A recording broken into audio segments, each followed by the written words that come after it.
कधी कधी न कळत आपल्याकडून चुका सुद्धा घडतात. शाळेत दोन मित्र, एक गरीब मित्र आणि एक श्रीमंत मित्र, दोघांची चांगली मैत्री रे. पण 10वी मध्ये असताना त्या गरीब मित्राची चड्डीला एक होल पडतं. तो बिचारा त्या होलला पॅच मारून रफू करून आणतो आणि शाळेत आल्यानंतर त्याचा प्रयत्न चालू असतो आपल्या चड्डीचं ते होल कोणाला दिसणार नाही यासाठी तो प्रयत्न करतो.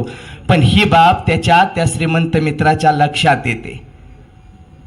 उद्देश काहीच नव्हता रे, पण सहज त्याच्या ती बाब लक्षात आल्यानंतर ती गोष्ट तो सार्वजनिक करून सांगतो की याच्या चड्डीला होल पडलंय. अरे गरीब असणारा मित्र खूप नाराज होतो. मैत्री तुटते ती कायमची. श्रीमंत मित्र त्याला विनंती करतोय, अरे चूक झाली रे माझी, माफ कर ना मला एवढ्या वेळेस. पण तो मित्र म्हणतो, तू माझ्या गरिबीची थट्टा केली ना, न जाणो असा कधी दिवस येऊ नये की तुझ्या आयुष्यात सुद्धा असं होल पडावं. वर्ष संपून जातं, मैत्री मात्र तुटते. श्रीमंत मित्र बऱ्याचदा त्याची भेट घेण्याचा प्रयत्न करतो, बऱ्याचदा त्याला विनंती करतो, बऱ्याचदा त्याची माफी मागतो.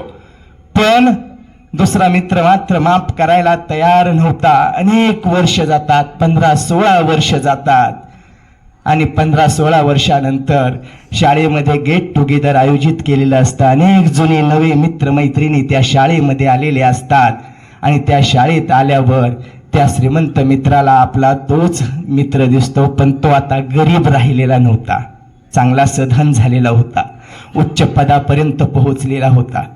अरे तो मित्र धावत त्या आपल्या गरीब मित्राकडे जातो आणि म्हणतो, अरे मित्र आता तरी मला माफ करणारे.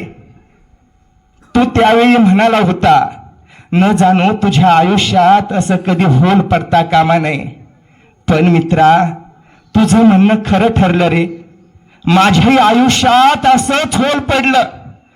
खूप प्रयत्न केला रे, ते होल बुजवण्याचा प्रयत्न केला, पॅच मारण्याचा प्रयत्न केला, रफू करण्याचा प्रयत्न केला, पण मित्रा यश नाही रे आलं. जवळचं होतं नव्हतं तेवढं खर्च केलं, लाखो रुपये खर्च केले, पण माझ्या एकुलते एक लेकाच्या हृदयाला पडलेलं ते होल मला बुजवता नाही रे आलं मित्रा, ते होल मला बुजवता नाही आलं. आणि डोळ्यातील आसवांना त्याने मोकळी वाट करून दिली. अरे तो दुसरा मित्र सुद्धा सांगत होता की माझ्या मनात असं काहीच नव्हतं रे, तुझ्या आयुष्यात अशी घटना घडावी असं माझ्या मनात नक्की काही नव्हतं. त्यांनी त्याच्या डोळ्यातील आसवांना मोकळी वाट करून दिली.